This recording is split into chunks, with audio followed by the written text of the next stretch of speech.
साथियों, संत कबीर दास हिंदी साहित्य के एक प्रसिद्ध व्यक्तित्व हैं। उन्हीं के जीवन से जुड़ा एक बहुत ही रोचक प्रसंग यहां कहानी के रूप में प्रस्तुत है। बनारस शहर में संत कबीर दास जी की प्रसिद्धि दूर दूर तक फैल चुकी थी और शहर के राजा वीर सिंह भी कबीर के विचारों के बड़े पैरोकारों में से एक थे। जब कभी भी कबीर उनके दरबार में आते तो आदर स्वरूप राजा वीर सिंह उन्हें अपने सिंहासन पर बैठाकर स्वयं उनके चरणों में बैठ जाते थे। एक दिन अचानक कबीर दास के मन में विचार आया कि क्यों ना राजा की परीक्षा ली जाए कि क्या राजा वीर सिंह के मन में मेरे लिए सही में इतना आदर है या वे सिर्फ दिखावा ही कर रहे हैं।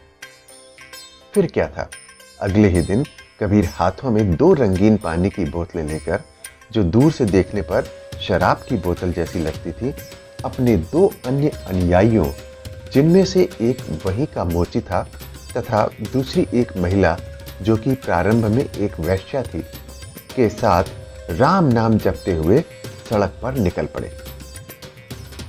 कबीर के इस कार्य से उनके विरोधियों को उनके ऊपर उंगली उठाने का अवसर मिल गया। पूरे बनारस शहर में उनका विरोध होने लगा और धीरे धीरे यह बात राजा के कानों तक भी पहुंच गई।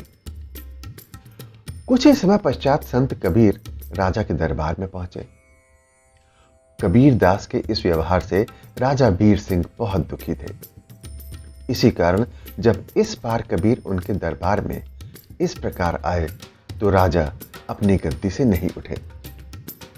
यह देख कबीर दास समझ गए कि राजा वीर सिंह भी आम लोगों की तरह ही हैं।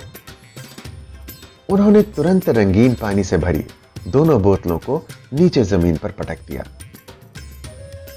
उनको ऐसा करते देख राजा वीर सिंह सोचने लगे कि कोई भी शराबी इस तरह शराब की बोतलें नहीं तोड़ सकता। जरूर उन बोतलों में शराब के बदले कुछ और ही था। ये विचार आते ही राजा तुरंत अपनी गद्दी से उठे और कबीर दास जी के साथ आए मोची को एक किनारे ले गए और उससे पूछा, ये सब क्या है? मोची ने बतलाया, महाराज, क्या आपको पता नहीं, जगन्नाथ मंदिर में आग लगी हुई है और संत कबीर इन बोतलों में भरे पानी से वो आग बुझा रहे हैं। राजा ने आग लगने की घटना का दिन और समय याद कर लिया और कुछ दिन बाद इस घटना की सच्चाई जानने के लिए एक दूत को जगन्नाथ मंदिर भी भेजा। जगन्नाथ मंदिर के आसपास के लोगों से पूछने के बाद इस घटना की पुष्टि हो गई कि उसी दिन और समय पर मंदिर में आग लगी थी, जिसे बुझा दिया गया था। जब वीर सिंह को इस घटना की सच्चाई का पता चला तो उन्हें अपने व्यवहार पर बहुत ग्लानि हुई और संत कबीर दास जी के प्रति उनका विश्वास और भी दृढ़ हो गया। आशा है कि यह शिक्षाप्रद कहानी आपको पसंद आई होगी। इस कहानी पर आपकी क्या राय है, हमें कमेंट बॉक्स में लिखकर जरूर बताएं। कहानी पसंद आई हो तो लाइक और शेयर करना बिल्कुल भी ना भूलें।